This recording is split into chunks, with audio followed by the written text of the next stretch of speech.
সোনারগাঁয়ে মাতৃভূমি সমাজ কল্যাণ ফাউন্ডেশনের উদ্যোগে ১২০০ পরিবারের মাঝে ঈদ সামগ্রী বিতরণ করেন। স্টাফ রিপোর্টার পরিমল বিশ্বাসের প্রতিবেদনে বিস্তারিত। সোনারগাঁয়ে জামপুর ইউনিয়নে জাতীয় পুরস্কারপ্রাপ্ত মাতৃভূমি সমাজ কল্যাণ ফাউন্ডেশন এর উদ্যোগে পবিত্র ঈদ উল ফিতর উপলক্ষে নিম্ন আয়ের ১২০০ পরিবারের মাঝে ঈদ উপহার সামগ্রী বিতরণ করেন।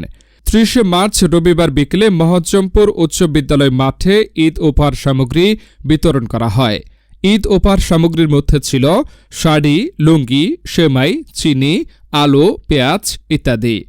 এ সময় মাতৃভূমি সমাজ কল্যাণ ফাউন্ডেশনের প্রতিষ্ঠাতা ও সোনারগাঁ থানা বিএনপির সহকোষাধ্যক্ষ হাজী মোহাম্মদ আল মামুন ভূঁইয়ার সার্বিক তত্ত্বাবধানে উক্ত অনুষ্ঠান সম্পন্ন করা হয়। এ সময় জামপুর ইউনিয়ন বিএনপির সহসভাপতি আমজাদ হোসেন আব্দুল লতিফ এর সভাপতিত্বে প্রধান অতিথি হিসেবে উপস্থিত ছিলেন সোনারগাঁ উপজেলা বিএনপির ১ নং সহসভাপতি ও জামপুর ইউনিয়ন বিএনপির সভাপতি Al Mozahid Mallik. Guest of honour ছিলেন উপজেলা বিএনপির সহসাধারণ সম্পাদক ও জামপুর ইউনিয়ন বিএনপির সাধারণ সম্পাদক আজহারুল ইসলাম সানোয়ার, শহীদুল্লাহ সরকার এবং মনির প্রফেসর। উদ্বোধক হিসেবে উপস্থিত ছিলেন জামপুর ইউনিয়ন বিএনপির যুগ্ম সাধারণ সম্পাদক জনাব রফিকুল ইসলাম সরকার। বিশেষ অতিথি হিসেবে উপস্থিত ছিলেন সুহেল আহমেদ খোকা, আমির হোসেন শামীম, খোরশেদ আলম, ডাক্তার মোহাম্মদ মামুন ভূঁইয়া সহ অন্যান্য গণ্যমান্য ব্যক্তিবর্গরা উপস্থিত ছিলেন। এ সময় আল মোজাহিদ মল্লিক বলেন, সোনারগাঁয়ে জামপুর ইউনিয়নে মাতৃভূমি সমাজ কল্যাণ ফাউন্ডেশন একটি সামাজিক সংগঠন। প্রতি বছরের মতো এবারের পবিত্র ঈদ উল ফিতরের আনন্দকে ভাগাভাগি করে নেওয়ার জন্য নিম্ন আয়ের মানুষের মাঝে ঈদ উপহার সামগ্রী বিতরণ করা হয়েছে।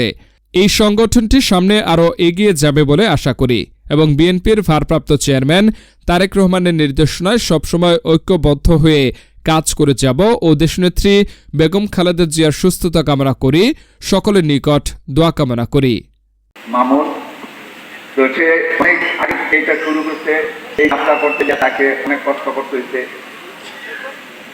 এবং আজকে এই ছোট্ট পরিসর থেকে শুরু করে আমার মনে হয় অনেক বড় পরিসরে আপনাদেরকে যে ঈদ সামগ্রী উপহার দিচ্ছে, এটা আমার দেখার মধ্যে এটা একটা অনেক বড় উপহার এবং অনেক লোকের এখানে সমাগম হয়েছে। তো আমি এই মাতৃভূমি ফাউন্ডেশনকে আমার পক্ষ থেকে এখানে আমার মঞ্চ যারা আছে, যারা আমাদের এখানে সবাই বিএনপির নেতৃবৃন্দ, আমি এবং অনেকেই এখানে সহযোগিতা করেছেন, আমি সবাইকে আমার অন্তর থেকে আন্তরিক অভিনন্দন জানাচ্ছি। আজকে যারা এই দূর দূরান্ত থেকে এই সামগ্রী উপহার নেওয়ার জন্য আসছেন, অনেকক্ষণ ধরেই আপনারা বসে আছেন। আমরা এই কিছুক্ষণের মধ্যে আমাদের এই উপহার, অনেক লোক এখনো 3 বেলা খেতে পায় না। আজকে আমরা যদি সবাই যারা সম্পদশালী মানুষ আছে, যারা এলাকাতে যারা সম্পদশালী, তারা যদি একটু আগায় আসে, প্রত্যেকটা ভালো কাজে যদি তারা আগে আসে, তাহলে আমরা অনেক কিছু করতে পারি।